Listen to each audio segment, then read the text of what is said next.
অমিত আমাকে টেনে টেনে নিয়েই যাবে, কিন্তু আমার 1%ও যাওয়ার ইচ্ছে নেই। পার্লারের এত কাজকর্ম ছেড়ে সকাল সকাল এই কুয়াশার ভিতর অমিত আমাকে কোথায় নিয়ে যাচ্ছে, চলো সেটাই দেখ। যাই হোক, অমিতকে আবার থ্যাংক ইউ। ও যদি টেনে হিচড়ে আমাকে না নিয়ে আসতো, এই কুয়াশাটা আমি মিস করে যেতাম। কারণ কুয়াশা কিন্তু এই সিজনের ফার্স্ট আজকেই দেখলাম। কুয়াশা আর কতক্ষণ, গাড়িতে বসে থাকতে থাকতে এত রোদ উঠে গেল। 6টার সময় যেমন রোদ উঠলো মনে হচ্ছে যে দুপুর। আমরা 7টা সাড়ে 7টার ভিতরে শিলিগুড়ি পৌঁছে গিয়েছিলাম। দেখো রাস্তাঘাট পুরো ফাঁকা, আর আমরা হোটেলেও পৌঁছে গেছি। ভাবো তাহলে কত সকালে আমাকে উঠে বেরোতে হয়েছে। আমরা যাওয়ার কিছুক্ষণের ভেতরে নেহাও চলে। আর হ্যাঁ, তোমাদের বলা হয়নি আমরা কেন এসেছি। আজকে আমাদের এখানে ছিল মডেল শুট। শুটটা আসলে আমাদের নিজেরা অ্যারেঞ্জ করিনি, শুটটা অ্যারেঞ্জ করেছিল ক্যানন থেকে একটা ওয়ার্কশপ। আমাদের ডেকেছিল যেন আমরা দুটো মডেল ওখানে সাজাই। একটি ছিল আগমনী আর একটি ছিল ব্রাইডের। যেহেতু ওদের ওয়ার্কশপটা 11টা থেকে শুরু হয়ে যাবে, তার জন্য অমিত আমাকে নিয়ে গেছিল যে দুটো মডেল একসাথে কমপ্লিট করতে হবে, তো তুই চল, অনেকটাই হেল্প হবে। যেমন আমি কোনো কাজের জন্য বললে অমিত না করতে পারে না, তেমন অমিত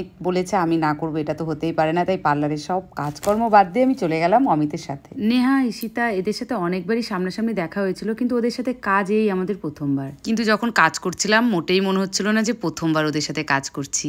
একদম হাসি মজা গল্পে কি করে যে আমাদের টাইম পার হয়ে যাচ্ছিল বুঝতেই পারছিলাম না। তো দুটো লুকই কমপ্লিট হয়ে যাওয়ার পরে যখন আমরা ওয়ার্কশপে ঢুকলাম, তখন দেখলাম না বেশ সুন্দর ব্যাকগ্রাউন্ড সাজিয়েছে। এটা ছিল আগমনীর, এটা ছিল ব্রাইডেলের। দুটো লুকের সাথে দুটো ব্যাকগ্রাউন্ড ভালো যাচ্ছে। এখানে সব ফটোগ্রাফাররা ছিল, ওরা ওদের ক্যাননের ক্যামেরাগুলো দিচ্ছিল। সবাই ফটোশুট করে এনে সেই ফটোগুলো কেমন হয় বা এডিট এগুলোই দেখাচ্ছিল।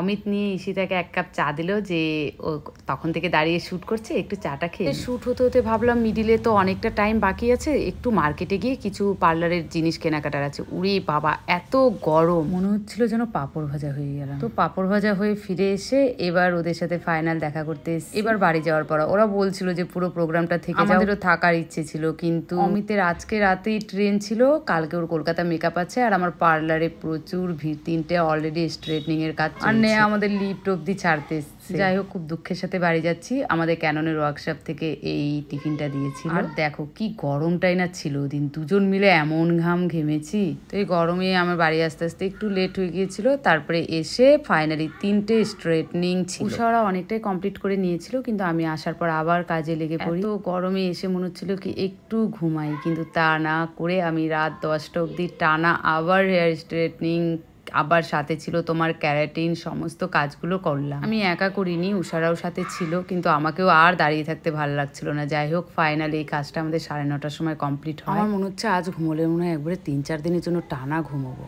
পুরো ভিডিওটি দেখার জন্য